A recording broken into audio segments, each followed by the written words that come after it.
motivator, let them know that the weight's up. That's how we know when we level up. Ay, that's how we know when we level up. Level up. All we know about is level up. Are we ready not to level up? You know we fall and we get up. Level up. All we know about is level up. Are we ready not to level up? It's time, get up. Back against the wall, still I'm standing tall. Know about the ball, I got my fan with me. All we know is ball to empty out the mouths. The chosen one they call, I take my fan with me. Know about it if you tell, know you're breaking codes. What your credibility and all fall like dominoes. Can you really take a stance? All I wanna know. Need me real ones when it's time to go. Stepping in, elevator, listen to all the haters. That's all we know when we level up. Yeah, that's all we know when we level up. Level up. All we know about is level up. Are we ready not to level up? You know we fall and we get up. Level up. All we know about is level up. Are we ready not to level up? It's time, get up. I found out I'm not alone, 'cause I'm just like you. There's no failing when we fight. We're not afraid to. Level up. All we know about is level up. Are we ready not to level up? You know we fall and we get up.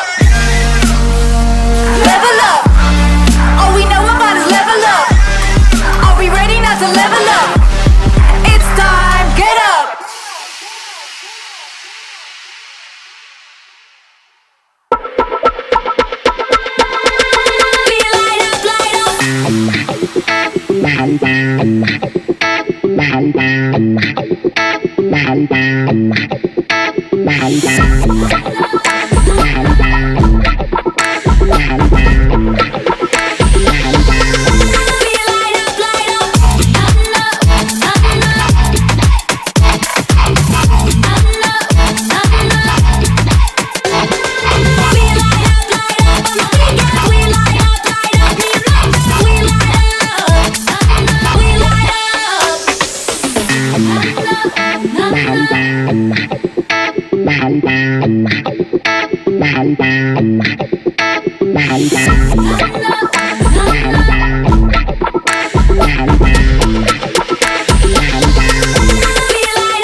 step out as a motivator.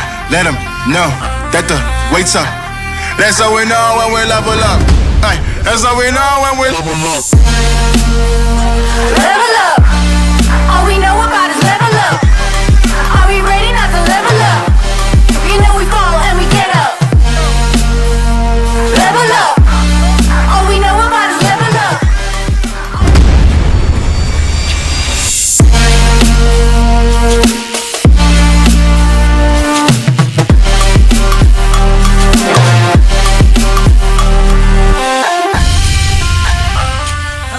To the ESL Mobile Open Weekly Recap. We're going to be covering Europe, Middle East and North Africa with 5 of the most brutally competitive mobile esports, each with their own rivalries, skill sets and prize pools. And better yet, it's all going to be done right here on one show. My name is Banks and I'm your host, and joining me in this amazing virtual studio is of course D-Man. Yeah, great to be here once again, and well, as you say, 5 fantastic games we have ahead of us, so lots of action to pack into this show. Thank you so much for joining me here. We have so many amazing moments to highlight already, and it's only been 1 week. So before we crack on, let's take a quick look at the format for the ESL Mobile Open. Welcome to ESL Mobile, the home of mobile esports. ESL Mobile is a global program designed to give you an opportunity to compete in your favorite mobile games, featuring multiple game titles, taking place in 3 regions and offering 2 levels of competition. There's something here for everyone. ESL Mobile Open is the gateway to competitive play, free to join and open to any resident of our supported regions. This is the best way for you to enjoy the thrill of victory and take your shot at winning cash prizes. Each season of Mobile Open will consist of 2 ladders, and the top competitors from each will qualify for the Mobile Open play-ins. ESL Mobile Challenge is your path to glory. If you are a top competitor in the Mobile Open play-ins, you will earn a spot in the Mobile Challenge season. The top team from each ladder will skip the play-ins and qualify directly for the Mobile Challenge season. This is where you'll have the chance to compete against the best players in your region. At the end of each season, top Mobile Challenge players will compete in the Mobile Challenge Finals to determine a winner and be crowned their region's champion. ESL Mobile is for everyone. This is your opportunity to join a diverse and growing community of players across the world and see just how far you can go. As mentioned before, this is a recap show, so D-Man and myself are going to be taking you through the highs and the lows of the past week of our ESL Mobile Open ladders. Asphalt 9, we're talking milliseconds, and Clash of Clans 1% can make all the difference in victory and defeat, as we're going to see later on today. So, D-Man, where are we off to first? Yeah, we're kicking things off straight away into Asphalt 9. It has been highly competitive over the years, and it doesn't look like spring's going to be any different. We start off things. The track is Scotland, where we're going to be kicking off on the Android to begin with. We do run 2 separate competitions on both Android and iOS, and of course it's all in platform, so get yourself in Asphalt 9 if you've not already competed before. Everybody can have a go, but you're gonna have to be very quick, Banks, to keep up with these guys. I mean, just look at the precision, being able to navigate the track on tilt as well, and getting all these shockwave nitros, literally one after the other, getting the drifts in as quickly as possible. This just looks absolutely unbelievable. It's almost like, basically like they have their finger on the nitro button for the entire match. Now look how close he was to that pillar. Yeah, I mean, that sharp corner, that's one of the most difficult sections. Obviously, if you hit it too hard, it will lose all the speed. It's all about carrying the momentum, the speed as much as you can. You've got to make sure you're super accurate hitting the jumps, making sure you get everything in to keep that boost running. And there you can see a very quick time over the line. That was RPM Sukti, and you can see one of the guys that have been about for a long time. RPM are a clan that's been involved, a guild, or whatever you want to call them, I guess a team effectively, because we are talking drivers here, have been around in and around both Android and iOS, because we're going to see one of his teammates in a moment on the iOS. But very quick time, 58.157 was his time. However, as you can see in the beautiful chromatic pink Porsche, we're gonna have a faster time, and I've got to be honest, I don't know the guy's name because I can't read the language that his name is in. I think I'm in the same boat as you there, D-Man, but this is just an absolute scorcher of a run. This is a masterful performance. Look at that, that quick double tap of the drift button, causing that 360 to just get through warehouse. That is just so precise there, D-Man. Yeah, a much quicker time as well. It's shaves it by 0.3 of a second. And I say much quicker because in racing terms that can be quite a lot. But yeah, 57.803 was his time at the end there. So he was the quickest on the Android. Now we're moving over towards the iOS. And this is RPM Alex's run, a competitor that has been around throughout Asphalt for many generations of the game. He has been there at the top in final after final for many, many years. This is a man that has been competing at the very top for RPM. Yeah, it's also worth noting that more or less all of these drivers are taking the exact same lines. So they've basically been going through this track multiple times to figure out which is the best line, and it kind of seems like they've all figured out the same thing, right, Dino? Yeah, and it's just about, especially that bit there when you go through the boat, you know, the spin. If you're not precise enough, you will clip that level. It will just catch it, and that's it. That's your time gone. Forget it. This is a quick time, by the way. We just saw on Android the quickest time was a 57.8. This is a 57.761. That's on iOS, and that's not the fastest time because this is now. I don't know whether Nilo is still in RPM or not. He's certainly a former teammate. Whether he's still there, I don't know. He doesn't show the tag anymore, so I've got to assume he's no longer with the team anymore. But Nilo, once again, the joint champion in the winter of the Mobile Open as well. So we know he's a fast driver. We know he's very strong. And sure enough, he beats out Alex once again. At 57.761 was Alex's time. We're going to see Nilo here. This incredible time. It's a 57.418. An incredible time. Just to put it in perspective, it's 0.4 faster than the fastest person on Android. Incredible stuff. The only element of that race that I can foresee that might have been the difference maker is the fact that he just doesn't go for that additional nitro pickup. He just decides to cut the corner instead, which could have shaved off a decent amount of time. Yeah. I mean, that's what we're talking, right? Tenths of seconds. We're talking like the most smallest of adjustments, of changing things, of the tilt. Obviously, you've got to make sure you get all the tilt right. So it's really fractions of a second we're talking here that put Nilo up there. So congratulations to both on Android and iOS. Let's just say we're not going to be witnessing my time, that is for sure.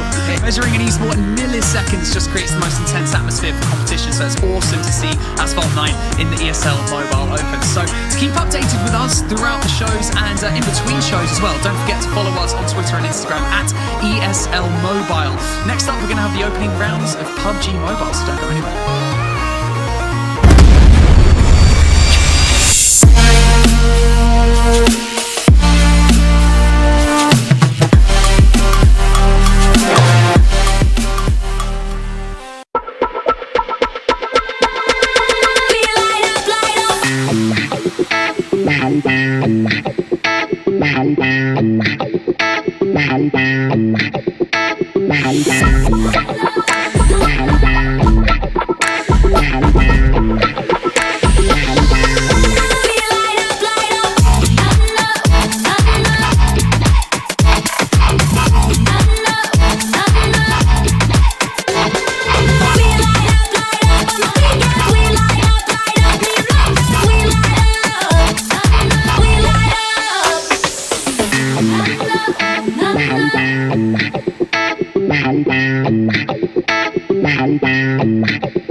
Active users daily and 320 squads entering the arena. PUBG Mobile has had a pretty epic start just a few days ago, with some teams racking up over 100 points already, D-Man.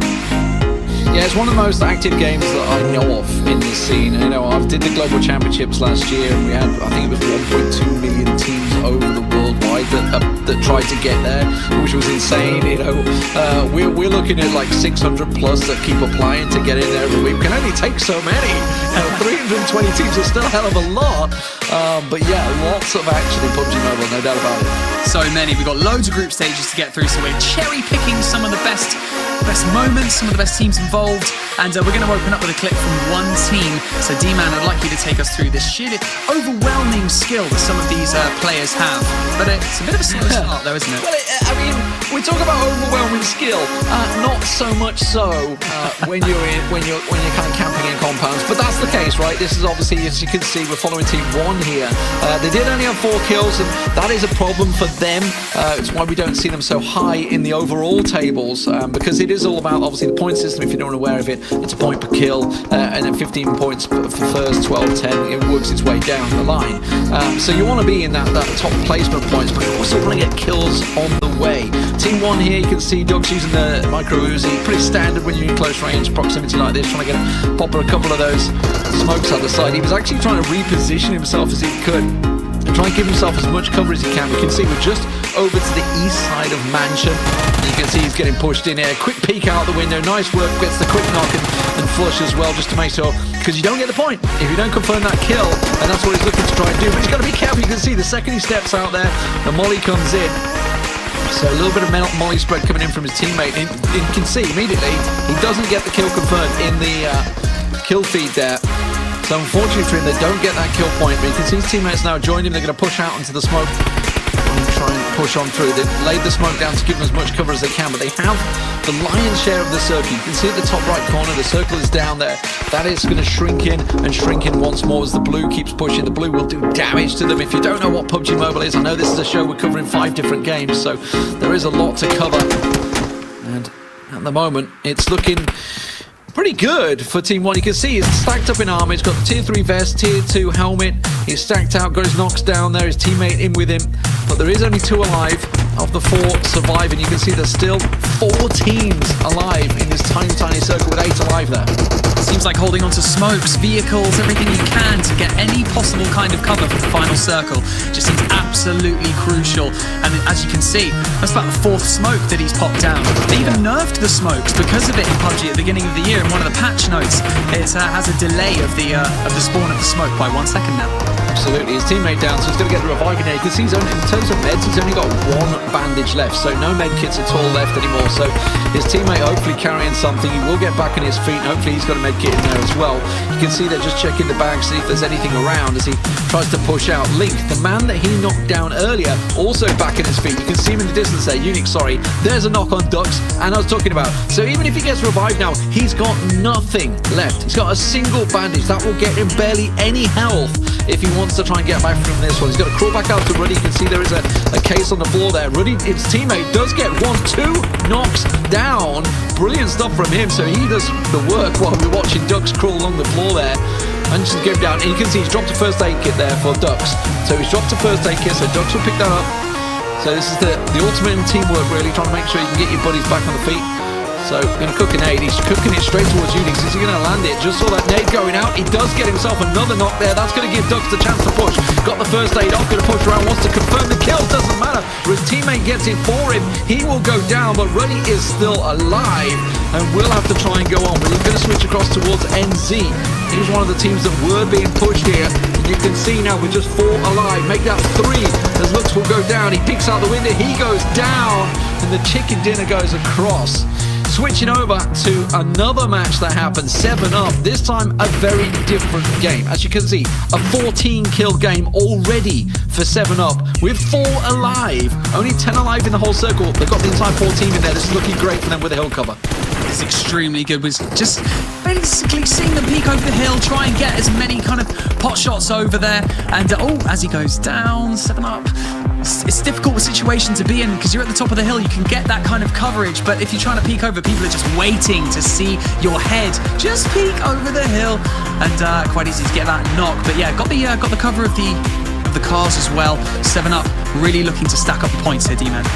Yeah, I mean, to cover off, obviously, it's a standard peeker's advantage. If you don't know how that term works in FPS games, you're peeking close, so therefore you will be seen last, if you get what I mean. If you're further away, you will see the person first as they peek over a hill. That's how peeker's advantage works. It happens in every FPS game out there. At the moment, those 7UP looking fantastic. 15 kills and counting as they shrink the circle down. You can see another nade goes through, another confirmed, but this time it was stolen away from them, that kill, so they didn't get that one in there. Now, as I mentioned, 1 point per kill and 15 points for first place. That's what they're chasing. It would be a big result for a team like 7UP to get that. And at the moment, they are looking perfect. They've got themselves the ditch, got themselves the cover, they've got the vehicles if they want to get themselves a vehicle compound down. You can see there is a crate out there, almost a bait crate, I think, if anything. You don't want to go for that one. There's going to be open grounds. Definitely not. Popping down the smokes just to get that additional cover from the team in front of them, but then so they can focus this team on the right. Sound has the M4 in hand, one of the more popular guns in this current meta. But yeah, great use of the vehicles in the middle of play, and yeah, like you said, do not go for that crate in the middle. Everyone's got their eyes beading on that crate. Yeah, DP and his teammate as well. You were talking about how that's had obviously changes in the patch. There's been a couple of patches that have come through on PUBG Mobile, so that's one of the guns that were slightly improved. At the moment though, 7UP looking to try and push. As you can see, they're in a bit of a triangle right now. There's a team to their north and a team off to the west, which is what they're looking for. It's that one man, you can see him in the distance there. He's the reason. If he wasn't there, they would have such control of this circle because they have this hillside.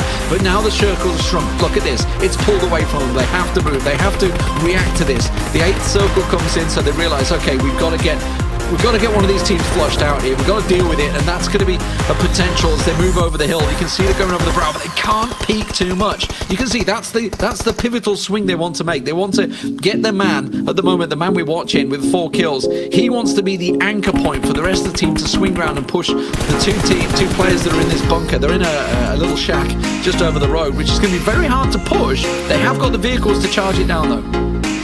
Dropping down another smoke for additional cover, tries to push out with the car, and he gets knocked out of the car. Great shots there from Sohn. Going to get that finish on the floor to ensure he gets that kill. Kills currently on 15.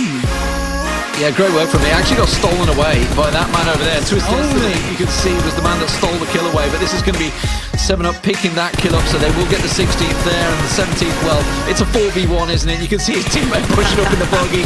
So you can see he's already got the right side. He's in the back of the shack, actually. He's around the back side of it. So second his teammate gets there, he will see him. And sure enough, a 17-kill win. That's a big round for them. And I can tell you, 7UP actually ended up with 30 kills overall, so that was a massive game for them. Ended up with 77 points overall, so still a long way from the top. We have got a couple of teams with 100 points. Now, of course, we're going to move over to Miramar. This just outside of the graveyard, and we're following Team Big here, not to be linked with the German super organization. It is a different country entirely, but looking good for them here on the hills. It's one of those tricky matches that ends up on the hillside, and sometimes it can purely be down to circle look, honestly. You can see they have the angles though, because they have the height, and they also got the teammate. You can see him down low, so they're sort of flushing out effectively, but the molly's coming above them. Something that we are tending to see a little bit more used in PUBG Mobile is the DP28 after being buffed. Quicker reload speed, making it a much more viable option due to it packing a punch and it being floor loot as well, being able to grab it nice and quickly once you've landed. But quite a difficult fight here, just pinned up against the edge of the cliff face, not really knowing which way all of the enemies are coming from. Literally almost getting surrounded there, but Big Zippy trying to basically get Zippis, sorry, not Zippy, trying to get the best coverage he can, and he eventually goes down there, D-Man. Yeah, gets just a single knock. That's fine. He's got his teammates around him unless they get completely pushed, which is what's happening right here. Not looking good for him. Suddenly they're down to 1 as his teammate gets flushed out there. Don't know whether he's going to be able to pull out of this one. Groza being picked up as well, there you can see. So someone's got Lucky Crate. His teammate using the car for cover. This is not too bad for him. Circle has actually pulled away from the hillside a little bit, so they're going to have to pull down. You can see they're actually taking some blue damage. So now, final circle, that's it. It's going to be all about the pinpoint in the middle. And you can see from this man's point of view, Remnus here, he actually has the tree, has the cover, the circles come to him, so he's going to be inside. All he needs to do is crawl up to this tree, and he's looking golden. Everybody else has to move down the hill. It's a difficult position to be in, being that it's 2v2 and then 2 solos. However, like you said, being pinned up against the back of this tree and using this car for cover, he's in a really strong position. Just needs to hold fire here, just wait it out as long as he can to see if they'll start shooting out each other, putting on additional damage.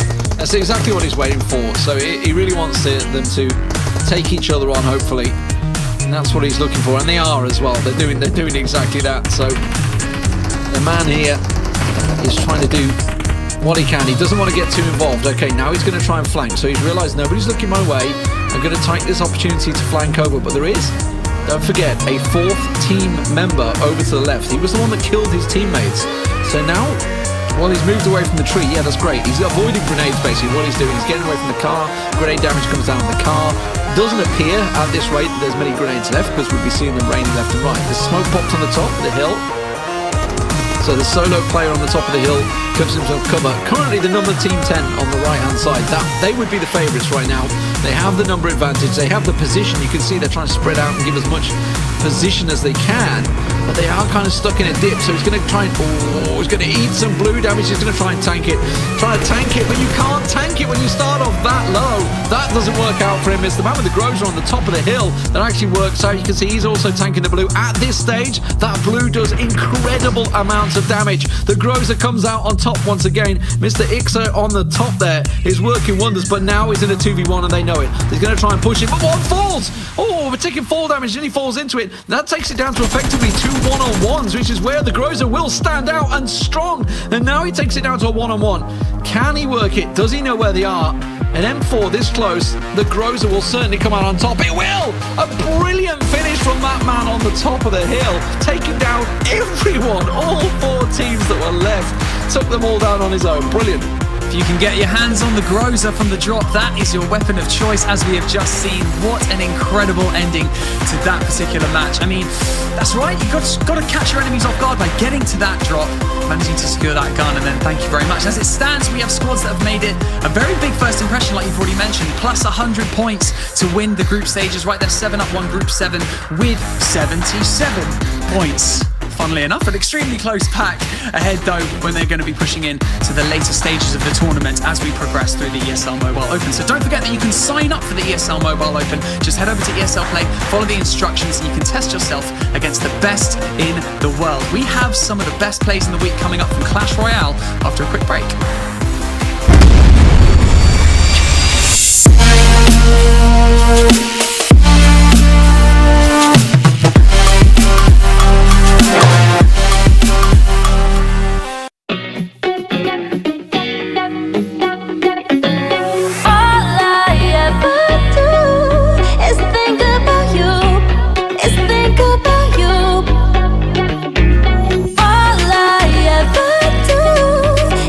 Think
2021 ESL Mobile Open is so pleased to have Clash Royale in the mix, where some of the most decorated players have already been pushed to their limits to secure their opening victories in the ladder. We're already seeing a few names dominating ahead in the 172-player ladder, D-man. It's crazy.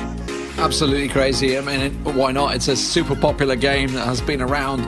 Everybody, I think, that I know has played this game at some point or another. You know, they've all been involved in Clash, and you know, everybody knows the frustrations that come from it, and also the elations that come from it. Well, regarding the latest in-game update in Clash Royale, the leveling up of cards can now be done by magic items, which is great to know. So definitely go and check that out. But what we're more interested in is the balance changes for each card. We've had a massive buff on the Mother Witch, because a quote from Clash Royale themselves, from Supercell, stating that the legendary character just didn't feel so legendary. So she's had a massive speed and damage boost. So we're going to get into it, because we're going to see two players that sit on top, in the top 10. They faced off against each other nice and early in the early stages of the week. And here is what happened, D-Man. Absolutely. I don't think you're giving too much away saying sitting at the top, because Mr. Game Freak TV is currently the ladder leader. We'll show you the ladder in a little bit, but this was obviously a very close run game for them.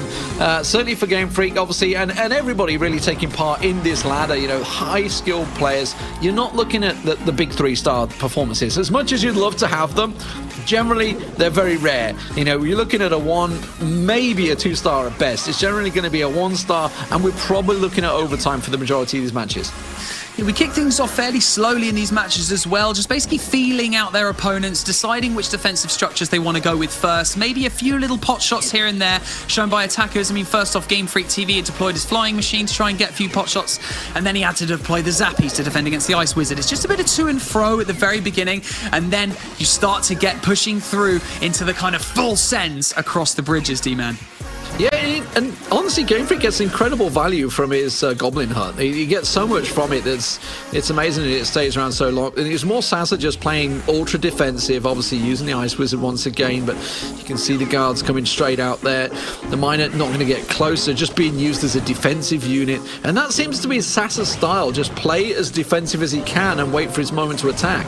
Yeah, the Royal Recruits, along with the Royal Hogs, get pushed in for a huge monumental attack to try and put as much damage on this left tower as he can. Tornado Trap manages to get them, but one Royal Hog manages to sneak out and deal additional damage, which is huge for Game Freak TV. Yeah, and at this stage, Sasa has no clue which one he's going for. But look at Game Freak. Not a single hit on his turrets. Not a single touch yet so far. Whereas Sasa, I mean, left or right, which one do you defend? Which is why he's had to pop once again. The Tesla back in the middle there to try and make sure the Goblins are going to continue pushing. It does look like pathing-wise they've been put just slightly over to the right, which is what's sending them over to that right turret. Now, to me, that looks like it's going to be false. Obviously, we can see the left turret is down a little lower, but now we start to hit the big attack coming out from Sasa. Game Freak TV favouring these Royal Recruits in order to just basically push everything back, make sure that he has a strong defense, and make sure everything gets pushed back over to Sasa's side, and then Sasa has to go on the defensive, and then potentially Game Freak's just going to come in with another big attack. Goblin Hut goes down, the additional Goblin Spears go, and he just puts another one down straight away. Game Freak just sticking to his guns right now. Goblin on Goblin as well. Good spell there to get rid of the Ice Wizard straight away as quickly as possible. The second one will spawn down. It's going to pull the Barbarian across, but once again, as you say, Royal Guard's being used quite heavily. The Miner will get dropped on the tower. So finally, I think this is the first attack that Sasa's actually hit one of the towers, as we hit, 10 seconds left in the game. Ultra defensive with this one, but I guess he does know he was up against the top ladder man. And then as we push into the sudden death period is where the elixir starts absolutely pumping up. And it's difficult because you're going to have to throw the kitchen sink at your opponent. And it just looks like he's going to absolutely full send. Too many hogs. Too many hogs, and you can see that's really what's going to do the damage on the left side. The Barbarian also doing the damage, so he could have easily got a 2-star, you know, had the time gone. Just a one swing more and it would have been all over. But Game Freak will take that one at the top of the table, 1-0. It's an absolutely outstanding turn of events for Game Freak right there, going up against one of the tougher opponents as well. So now we have Davide Rooney versus Destroyer, both of them waiting out to gain that elixir off the bat and just dropping his Goblin Hut to just get the feelers to see what's happening. And a Lava Hound dropped by Destroyer on the top left. Just a slow start to just feel each other out, see what they've got in the deck, make sure they're all good. Seeing what they can get from aerial prowess, it seems, is what Destroyer favors with, obviously, his deck. But it does seem that it's pretty well countered so far. There we see the Mother Witch being deployed, what we were just talking about, her being buffed quite a lot. I think we're going to see a lot of the Mother Witch during the ESL Mobile Open if this buff continues, and just everyone. Oh, and then we're looking at quite a strong attack from the Prince. Charge. Oh, it's blocked. Oh, just blocked by the Barbarians. He's going to make light work of those, but actually it's just too overpowering, and the Goblins, the speared Goblins, just not enough, and the Barbarians are going to make their way back over towards the side of David Rooney. Gets good damage though, gets good damage down, down to 1100, so he's already put a lot of work into it. So what have they got left? Building the elixir back up, a minute 40 to go. As we saw, we expect these games to go quite long. It's quite strong. He actually got that one through. It's quite a good defensive decision to go with opt for the furnace, because not only are you dropping the spirits, but it's just good way to just get everything nice and piled up, nice and across. It doesn't obviously pop the spirits too often. However, against these aerial attacks coming through from Destroyer, it just seems to be doing the job right now. But I was very surprised to see one actually got through a moment ago onto the tower, so it did get the damage down, so he took on a good 100 plus hit points off that. Now we're going to see the balloon come down, the miner once again on the right hand side, but it's quickly countered, you can see. And also obviously the range attack from David Rooney once again on the left side is working, but now this right side attack is something to be worried about. The Royal Hog going through with the Witch backing it up. You can see the Dragon going to get dropped down to try and counter as much as he can and get that Witch down. And now things are starting to build, but that left tower is getting lower and lower. It is indeed dropping ever so slightly, and David Rooney's towers are just looking so nice and plumped up. No issues there regarding damage, but here comes an onslaught from Destroyer, bringing in the Inferno Dragon, the Lava Hound, the Balloon, trying to get as much damage as he possibly can, but the defenses from David Rooney just seem to be holding up. Oh, the Barbarian charge once again dropped just before the Prince hits the tower, and he's going to try and slow things down again, but that aerial assault from Destroyer has backfired. You can see time is running out now, and this is a real big problem. We see the Giant on the field for the first time. This is real where the damage should come through. You can see, I don't think they're going to have quite enough to stop a single hit. That's all it's going to need. You can see there's the 1-star come through with just 2 seconds remaining, and David Rooney will take it. David Rooney takes the win right there over Destroyer. Destroyer looking very strong defensively, but just didn't have enough in the tank to push on through and attack David Rooney's towers. Now we're moving on to Zioza versus Destroyer. Seems Destroyer seems to be playing a lot of these matches pretty high level as well. Seeing his defensive prowess in the previous matchup. Now let's see what he's like at attacking. So different deck from Destroyer. Remember, obviously, before we were looking at him against David Rooney, he was all aerial. This time, you can see not so much on the aerial side, more on the ground. The Zappies coming through there against the Musketeer. The Musketeer should be able to deal with most of them, along with the tower backing him up. Or her up, I should say, as the Musketeer.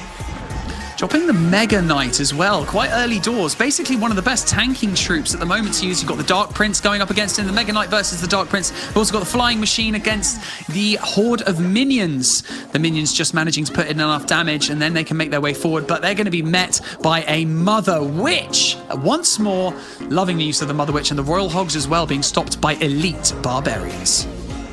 Yeah, Elite Barbarians on both sides now, just popping so to make sure the witches stayed as safe as possible. Drops a miner on ahead just to make sure that's not the case. They know the Mother Witch can do a fair bit of damage. Dark Knight being used, it's all defensively at the moment for Zioza, having to just hold and withhold the attack. But now let's see what this Dark Knight can do. Okay, Zap is going to go down. That's going to pull his attention over to the left, and you can see the instant stun effect that it has. Stops that charge, stops the damage. Going to say a good choice to use the Zappies, because it's slow burner. They got quite a good amount of tanking in them, and also it allows you to regain your elixir for a larger attack for Destroyer coming in through for the second part of the match. Oh, trying to use the spell. That's going to get the Musketeer to get at least 3 shots off here. Maybe 4 or 5, actually, the way we're going. But look on the left-hand side, the Royal Hog's coming down as well. Quickly spot by those Elite Guards, trying to do what he can. And he did take a chunk of damage, but that's pretty even at the moment. 1590 to 794. There goes the miner 7 There goes the roll, going to get straight through, so that will get them out. The Zappies will do the defensive work at the back, so not a great deal of value coming out of that miner.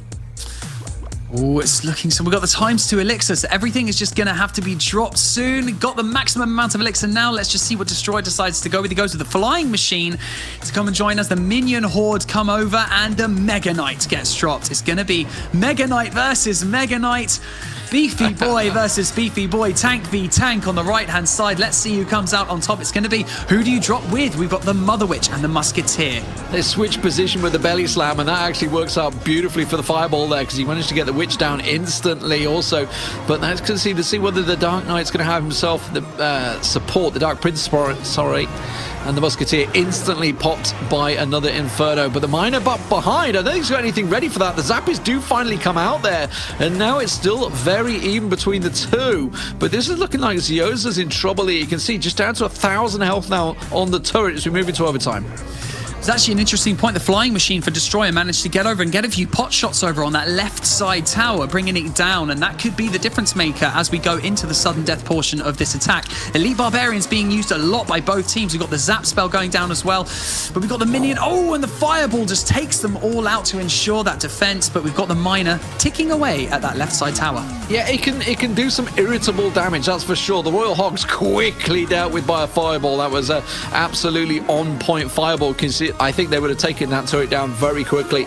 900 hit points is all that's left. We might be going down to sudden death even further at the moment. You can see once again has slapped on top of that Barbarian's head immediately and countering each other again. Right, there you can see they're ticking through what they got left, what they're going to go with. Maybe he's going to try and speed up. He's got the lightning ready as well. He's going to try and pop that down. The Musketeer doing some good damage at the moment though, just over the bridge. Mega Knight versus Mega Knight once again, but it just seems Destroyer's team or Destroyer's composition is too strong. They need to keep an eye on his right-hand side. He's dominating on this left side, but he needs to keep an eye on the right. Royal Hog manages to push up, but gets taken out before he can deal any damage on that right side tower. Zappy's going to push forward as well. Might get taken out by the Archer on top. Mega Knight versus Mega Knight. Sumo versus Sumo.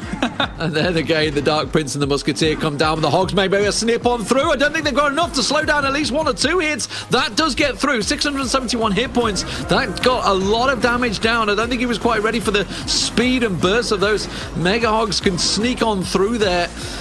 And at the moment, it does look like they're going to get across the right-hand side. That tower's going to be safe, but there is a big bottleneck push starting to build here from Ziozia. Destroyer's in a little bit of trouble now as it's starting to stack against him. There's the fireball going through, but look at the right-hand turret. The Hogs are on it. The Hogs are on it. The Prince is on it. Who's going to go down first? Tiebreaker. Oh, my word. Take the overall percentage, and I believe it is. Yeah, it's going to go down.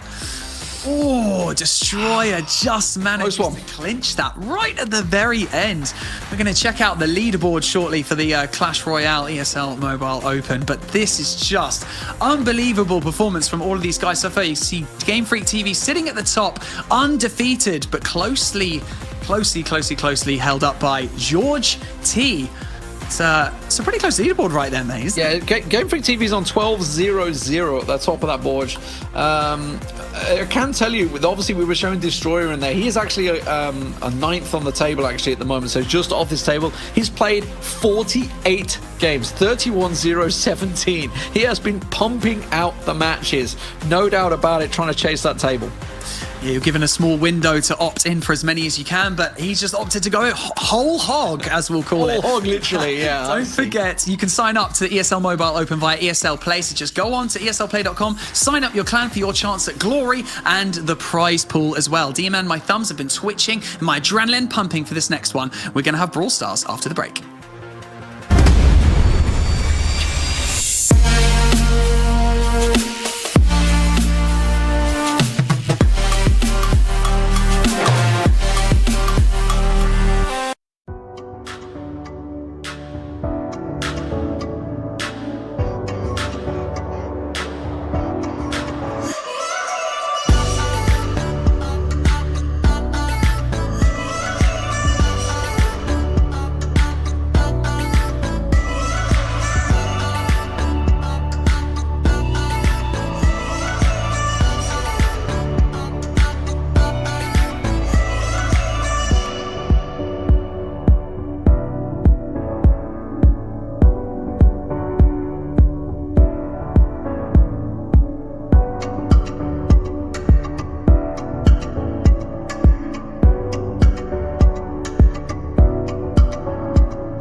We've had some phenomenal matchups already this week in the Brawl Stars Open Ladder. A few things worth noting as well are that, as well as banning 2 brawlers each per match, a few brawlers have seen a few changes in balancing as well. Sprout and Tick have had damage nerfs, and Carl has had a range increase as well. So we're going to see how those changes affect the gameplay and which brawlers are chosen, D-Man. Yeah, absolutely, and we should point out, obviously, there were 6 choices of maps that were allowed for all the teams out there, so it does appear that most people will side with likes of Bounty and Gem Grab, etc., so, sticking with the old faithfuls, a bit of Brawl Ball, spot of Brawl Ball as well out there, but, there's 2 big teams that we've been looking at throughout this, and it's teams that we expect to see at the end. They were great in the World Championships. They managed to make it through, and that is, of course, AC Milan Clash and SK Gaming. So 6-hour windows of matches across 3 days. Let's first open up with the nail biter of a bounty match between SK and AC Milan Clash, D-Man. Yeah, absolutely fantastic stuff to start off. To get to see these teams going at it so early on. Just to give you a quick brawler update, it is Bonani and Tara being used for AC Milan. And for SK Gaming, as you can see in the team, Tara, Bo and Piper being used. So Piper's a tricky one. Semantic using Piper here. It's obviously a big sniper, very clutch player if you land the shots, but as you can see, these teams are not noobs. They're not going to walk into the open like this. So it's really going to be very clutch plays, I think, coming out from Semantic. And you can see it. Semantic was pushing up on the right-hand side there. Will try and go looking for that snipe. But at the moment, he's got to use the support of his teammates to try and get the vision for him. Jetton's going to go looking. They do manage to get Chaos over on the right-hand side. And then they go looking, pushing on the right-hand side. But that's very aggressive stuff from Jet. They may be pushed a little too far. And that's what's cost them. SK managed to level up those stars, didn't they? But just didn't manage to get that blue tiebreaker start. But then we move on to Brawl Ball, where Semantic throwing Barley's bottles, keeping the enemies at bay. They just ignored Jetton. Oh, and a great little kill at the end there. I think it was Semantic that got the kill down and just bought Jetton all the time in the world to get the first goal in. And of course, that's what it's about. But you're up against AC Milan. Literally AC Milan. They're a football team. The Brawl Ball is their game. Great use of Frank the Tank at the front, managing to clear a path for iChaos to come on through with BB and score to level up the match.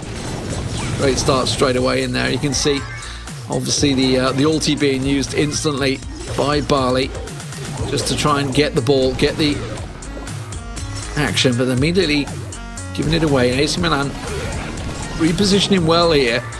And Jetton's gone too deep. Jetton's gone too deep. He's trying to get the ball. Chaos manages to get the swipe down there. He manages to finish him off. And a great little pass. I tell you what, I'd like to see a replay of that one because it's so smooth. It was pass, pass, pass, goal. Brilliant stuff. And that is how AC Milan play. And that was them actually picking up the win there. But I can tell you, they ended up losing the next 2 Brawl Ball games to SK, which brings us to this 3rd match here on Gem Grab. Indeed, after losing the Brawl Ball in the second round, it came down to the last best of 3. Gem Grab to decide the victor. Jetton, who's proven his worth already this week with some incredible performance up that left-hand side, managing to secure that first kill and basically giving SK the better positioning so they can push into the middle and grab those 2 gems, C-Man. Yeah, mirror teams for both of these as well. Sandy, Jean and Tara, so both been using the exact same team, so obviously the exact same lineup, so clearly the flavour of the month, the tier lists out there. I know everybody likes to keep those tier lists up to date, and this is at the moment looking great for them. So going to pick up the double 2 gems in the middle. Doesn't want to risk it for the 5th one there. SK looking good so far, though, as they've got this one stacked out. And now there's going to be a bit of a dive from Chaos. That was misread play by AC Milan there, and immediately Semantic goes aggressive, pops that ulti down, tries to go looking for it, but will get drawn in and immediately goes down, and that lost a couple of gems. Trying to use the Sandstorm as cover, and it just did not work at all. AC Milan read it like a book and managed to secure that kill. And Gil is pushing up this right-hand side using the black hole and managing to get round and basically cover them off. So now SK are cornered in that left side, basically giving Lename the opportunity to go in and grab 3 gems to bring it up 8-5. big advantage from there. Gil doesn't care. He hasn't got any gems on him, and quickly Linane will manage to secure the other kill, but that does lose out a gem in the middle. Sandstorm once again used. Linane this time going aggressive, using it to get that gem. Also lay a bit of damage down. Now Gil's going to come out in chaos. It is Linane that's holding all the gems at the back, so he's the one that's going to be cautious, which is why he's the one that's been so defensive. Now the rest of the team going to get the respawn in there. SK going looking for it. 10 has been triggered, which is why AC Milan have gone defensive. SK Gaming have got to go for it. They went too deep and they lost 4 gems from the process. Now they lost everything. They've lost a lot and they lose the game. AC Milan with a great play at the end there. It is great to see these teams going at it so early on. That was a game that was on, I believe, on Wednesday. They played each other on the Tuesday as well, which SK actually won. So it's technically 1-1 between the two teams. A good little revenge story. SK Gaming had no other choice but to make that push because they had the 10 gems, so they had to go for it. Unfortunately, it didn't turn out that way, but some heavy hitters already powering their way through the open ladder, as we've just seen, but there's still so much more action on the way in Brawl Stars. It's only week 1, so let's take a look at the standings right now, D-Man. Yeah, fantastic stuff. As you would expect, right? The top 2 at the table, you know, that's why we've shown them playing each other. I suspect next week we'll be looking at it, it'll be the same 2 teams at the top of the table. They are a long way ahead. But let's not forget, there's a team in 3rd place that are looking for some sponsorship out there, guys. They're free agents. They want to get themselves some sort of team to pick them up. So if you're looking for an esports team out there in Brawl Stars, well, look no further than the ESL Open. Well, there's still so much to play for, and we can't wait to see how it unfolds. Now, don't forget that you can follow us on social media, stay up to date as the ESL Mobile Open progresses, and that's ESL Mobile on Twitter and on Instagram. So, D-Man, I know that our viewers are going to want to stick around for what we have coming up next. Can you offer us any hints? Well, there is a clash, and it might be of clans.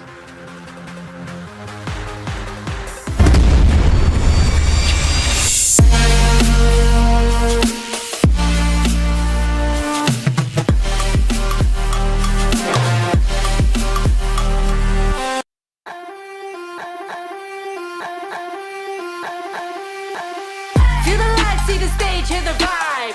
Pumped up to get ready for the fight. Big dreams, one chance, be the star. I'm the winner coming out of the dark. No fear, getting ready for the ride. Yeah, stepping into the light. No limit, aim high. No limit, the prize is mine. Step out as a motivator. Let them know that the wait's up. That's how we know when we level up. Hey, that's how we know when we level up.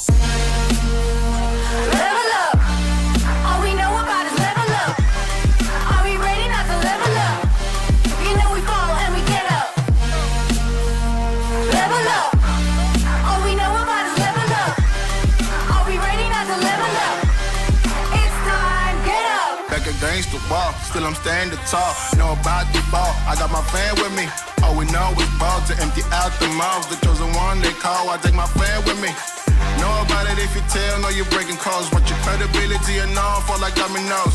Can you really take a stance? All I wanna know. Need me real ones when it's time to go. Stepping in, elevator. This is to all the haters. That's all we know when we level up. Yeah, that's all we know when we level up. Level up. All we know about is level up. Are we ready not to level up? You know we fall and we get up.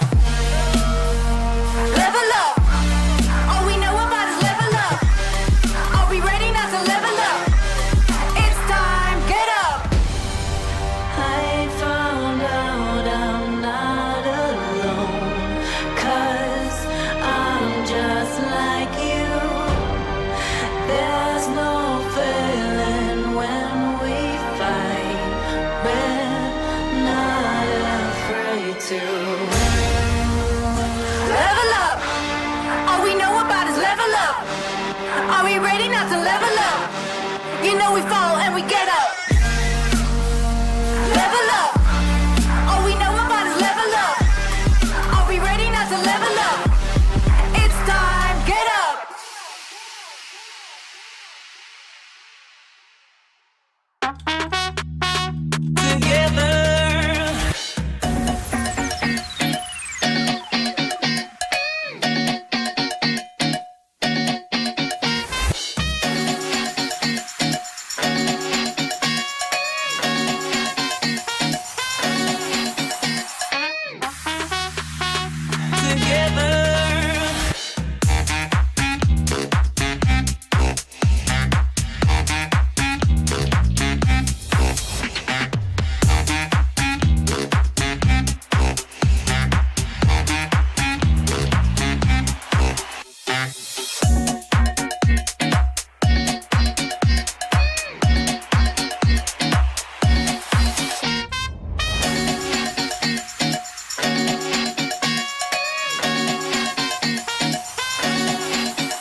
staple in mobile esports now. Welcome back to the ESL Mobile Open Clash of Clans, whereby the game itself has gone through some monumental changes over the past few weeks. Clans have been frantically trying to upgrade their Town Hall 14 bases to max them out before the open ladder comes to a close. So D-Man, let's quickly run over the latest Town Hall 14 updates for anyone that may not be as familiar.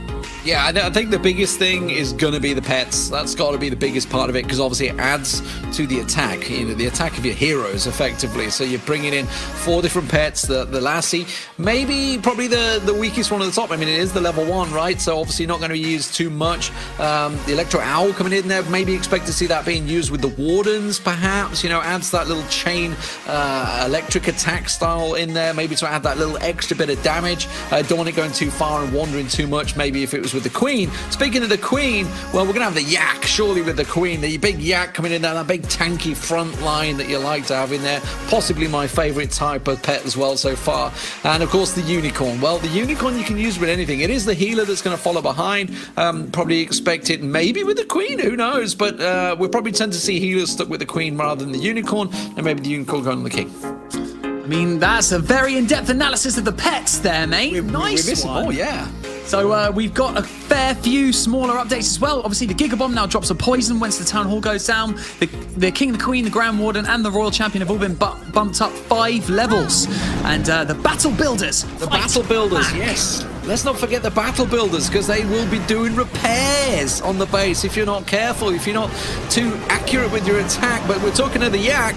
There it is once again with the Queen immediately going straight in and doing what it should do. It's tanking all that damage away from the Queen. The Queen, of course, being healed up at the back there, so it is being targeted by the main Town Hall, the Town Hall 14 that is being used. But enough being done, the Queen gets popped up and completely healed out as the Town Hall will be frozen. Having to use a Rage on the Queen and a Freeze earlier on the Giga Inferno because it just deals so much damage at Town Hall 14. Committing another Rage there. The Yak is down, unfortunately, but this is MCES Kingsman against Sky Stars. And MCES, this was a tighter game than they would have liked. I mean, being one of the top clans in the world right now, MCES would have looked to dominate this, but this is obviously a lot tighter. On the right-hand side towards your 3 o'clock, we've got the deployment of the King with the Unicorn and a P.E.K.K.A. Yeah, absolutely. The P.E.K.K.A. doing work for him as well. And let's not forget the Grand Warden coming through the middle as well. So this is looking very good. Now, remember, this is MCES, as you were talking about, but it is such a close game. Look what's remaining. There's not too much time remaining in this game. And this, if I'm not mistaken, is a very tight one. They were, at this time, requiring a 3-star Kingsman. So, you know, everybody knows Kingsman's attacks are usually absolutely fantastic. Here comes the pile of Hog Riders coming on through the back. And at the moment, it's looking good. But there's still a lot of base left to take out. There is indeed. It's also quite a difficult opportunity because you typically wouldn't go for a hybrid army if you're going up against 2 multi-target Infernos at the back end of your attack as well. But bringing in the Hogs, bringing in the Miners, all of his heroes are still up. No, the King is down. Sorry, no, the King's ability has been popped. The King is not down. And they're pushing towards the back end of the base. Queen is still nice and healthy. Thank you to those healers. Pops the ability. And now it's just clean-up time for MCES Kingsman to clinch the perfect war for MCES, D-Man. With just a second to go, if I'm not mistaken, in terms of timing. And that ended up being a 15-14 win for MCES, who were chasing it. Now, of course, we move across to Evolute versus Penta. It is the good king, Tim, for Penta. I've reliably been informed my German is accurate with Gottkönig, which is what the GK stands for for Tim. And for Penta, they are looking great in the league right now, this being the first game they had of the ladder. A very strong Dragon army using the Blimp to go in towards and gets taken down by the multi-target Inferno. But he's looking strong right now. He's got the invisibility spell popped down right now and using the Super Wizards to plow his way through that central compartment of the base. He's looking very strong right now. The 2 multis are locking on though. And it's looking like he's going to have to go for the second wave of his attacks. He's basically looking to take out this right-hand portion of the base, using the baby dragon and using his initial push to basically open it up so that the dragons, when he deploys all 10 dragons, they sweep down from the top of the base and loop around in a lovely L shape going through that Town Hall 14. Look, it just looks great. The theme is great for Town Hall 14, D-Man. Yeah, absolutely. I mean, that's why he's took out this portion of the base, right, so he can just sweep them across and that they won't path downwards. It's all well crafted, and here you go. Here's the balloons coming through. There's the dragons going down. So everything being played out to perfection by Penta here as Tim will work it down. Gets himself in there. There is the Electro Owl we were talking about. So this is the first showing I think we're going to see of him in the ladder. And of course with the Grand Warden. Grand Warden pops his Eternal Tome to keep the dragons nice and healthy and the loons. However, that Giga Bomb is going to go off shortly once they've had their way with it. The dragon, there's only a single dragon on that Giga Bomb. Well, the Town Hall is eventually going to go down, but yes, pushing through the base, using some rage spells to get the dragons to push through, using his freezes momentarily. Very, very good choice to use that freeze. Perfect placement as it gets that air defense as well, so it's not going to take out too many of the dragons. And it's looking strong, but again, we've got a lot towards the back end of the base, so we're just going to have to wait and see what he does with the Royal Champion, D-Man. Yeah, good use of freeze and of course the rage to make sure that multi-inferno went down and the town hall at the same time. So the dragons, as you're talking about, the L shape now, they've swept across. They didn't need to go path down to the right, so they will go across to the left and then down to the south side of the screen here to pan across as much as possible. And the Grand Warden, it's a great little charge by him, well read, I think, by Tim here to read exactly where and when things were needed, and then pops a couple of dragons, and then again, the Royal Champion down the bottom. But this time with the Unicorn with it, and I think this is the first time I've seen the Unicorn in coordination with that hero. It's also the first time I've ever said the word unicorn while talking about Clash of Clans, which is amazing.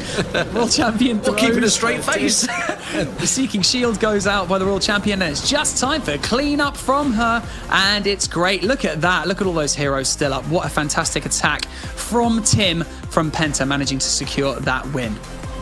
Yeah, Penta going unbeaten so far in the ladder. They are 6-0, but moving over to what is probably the biggest battle, I think, of the ladder. Alternate attacks versus MCES. Kingsman on the defense this time, and Vala, one of the best attackers, the MVP, I believe, as well, coming into this one. And we'll see the rollers being put to use along with the Yak there with the Queen once again, as we'd expect. Got the P.E.K.K.A down the south side as well, so everything starting to funnel through on the south.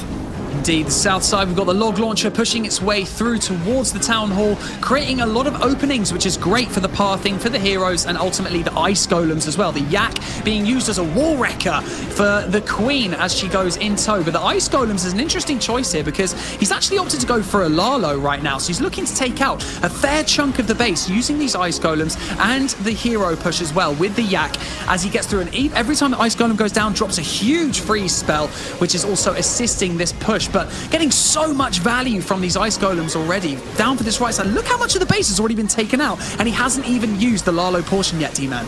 Couldn't tell whether he maybe wanted something to just squeeze up to the north and take down that turret, but it doesn't seem like it's affecting too much. Now you can see the Inferno turret is doing damage on the Queen there, but I wasn't sure whether maybe he was looking to it. Doesn't matter. He's managed to get the pathing round. I'm never going to question what Vala does. He knows exactly the game way better than I ever would. And then in comes the balloons on the top left.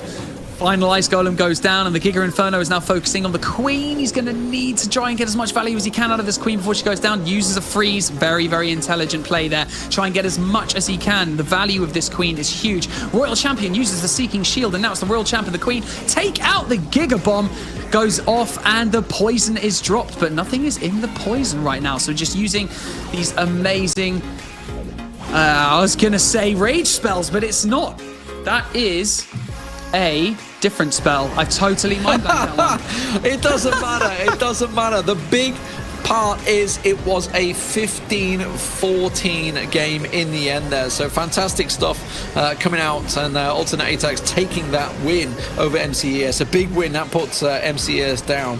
Alternate Attacks, so fantastic work. But now we move on to Aphelion Esports, a team name that I don't expect to see too many highlight clips from. I didn't coming into this, but they've certainly put up a great performance. They're up against the Silent Snipers here, and the reason we're showing them, obviously Silent Snipers are doing very well in the ladder, but Aphelion have taken games off MCES and the only team so far to take a game off Alternate Attacks.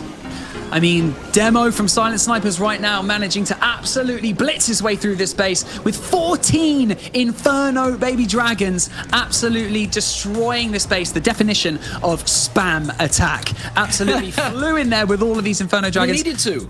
He needed to, because this was a tied game. 15-15. It was all about the speed, and it was Silent Snipers that came out with a 1 minute 54 average attack. That's incredible when you think they're 3-starring. 1 minute 54 average on all of a perfect game. Brilliant stuff. That's what it is. It comes down to time at the end of the day. If you manage to go 15-15, it's all about the speed of your attack. So it appears that the current meta is still undecided and the clans are still adapting to the new update. So we are seeing a lot of near misses, final second clutches currently, keeping the wars extremely exciting. And also a dark horse in the race, or should I say dark unicorn. Dark unicorns are 2-0. And one of those wins being against 11 Original. So they're sitting, I think, at about 10th right now on the leaderboard. But check out this leaderboard there, D-Man. Yeah, absolutely. Some fantastic stuff. Obviously, Alternate Attacks, they are top on the charts at the moment. 901. Penta in there as well, 600. MCES, we did see they had a loss. As I said, they've had 2 losses to Alternate Attacks and to Aphelion. Aphelion, by the way, they're 21st in the ladder, and they've taken wins off 1st and 3rd. It's incredible. One Hive, Silent Snipers, both repping the British flag. The One Hive's a half and a half British team, so we'll take it. We'll take it. I mean, Aphelion Esports coming out swinging against some of the biggest clans out there, and yet somehow still way far down on the leaderboard. So they've just had so many matches. Am I right in saying that, D-Man? Yes, 11 matches total. I think it's one of the highest of everyone. 506. So, they win some, they lose some. And as you just saw, against Silent Snipers there. So they've played 1st, 3rd, and 5th on the ladder. They're not afraid of taking on matches. And as you saw with Silent Snipers, they only lost due to the time. They had a 2 minute 3 seconds, I think it was, and it was 1 minute 54 for Silent Snipers. So it was a very, very close game, which is why we just showed that last clip, just how fast that attack had to be in terms of Silent Snipers picking up the win. So, D-Man, what was the biggest surprise or upset for you from this week's ladder matches? I mean, obviously the games that we didn't see almost, which was Aphelion picking up the wins against MCS and Alternate Attacks. They're monstrous victories that you can't underestimate. And it shows that, as you're saying, Town Hall 14, nobody's really got the meta nailed down yet. Nobody really knows what spells are best currently with combination of obviously heroes and pets and everything else, base builders that go in there, everything that's going along with it. I tell you what, it may change how bases are built with the base builders being put to work. Yes, 100%. I feel like I agree with you. Aphelion Esports managing to take out MCES and Alternate Attacks, stripping away their perfect score is just unbelievable. So we're hopefully going to see a lot more of that coming up in the following weeks in the ESL Mobile Open. And that concludes the first round of ladder matches and qualifiers across our 5 titles. Asphalt 9, Clash of Clans, Brawl Stars, Clash Royale, and PUBG Mobile will be returning later this month. And we'll also take you through the best moments as well. So if you want to keep up to date as we go through the ESL Mobile Open, don't forget to follow us on Instagram and Twitter at ESL Mobile, and sign up at eslplay.com and have a go against some of the best in the world. So thank you so much, D-Man, for co-hosting this awesome stream with me. And thank you to the production team at ESL who have made this all possible. My name is Banks, and I'll see you next time.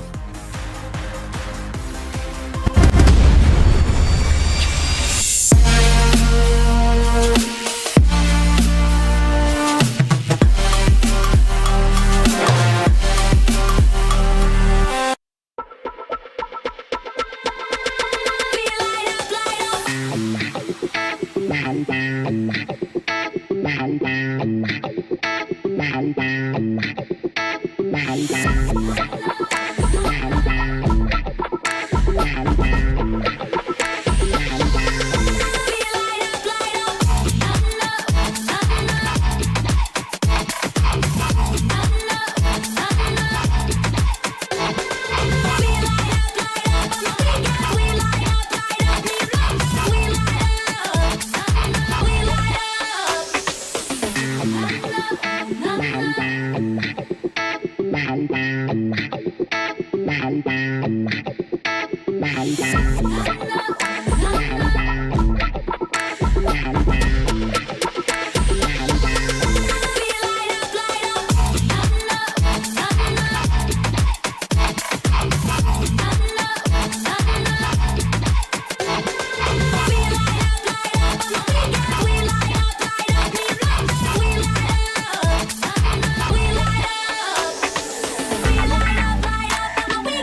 ready for it.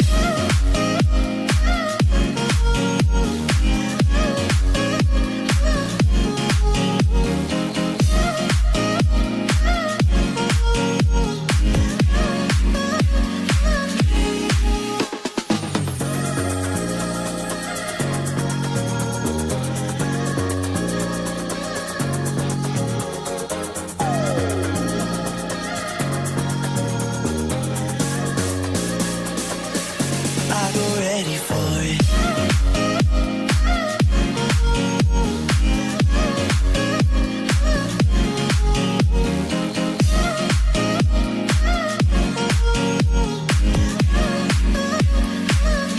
I go ready for it.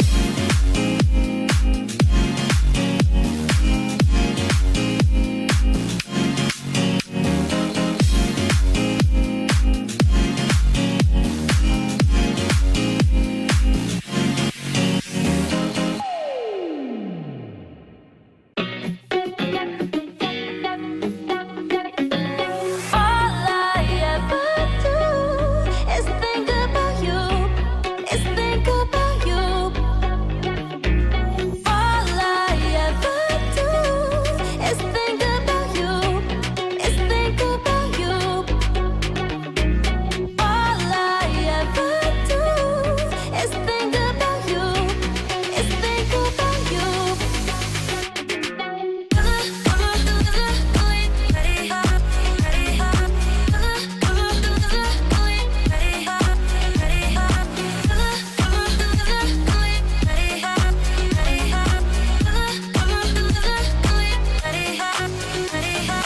All I ever do is think about you, is think about you.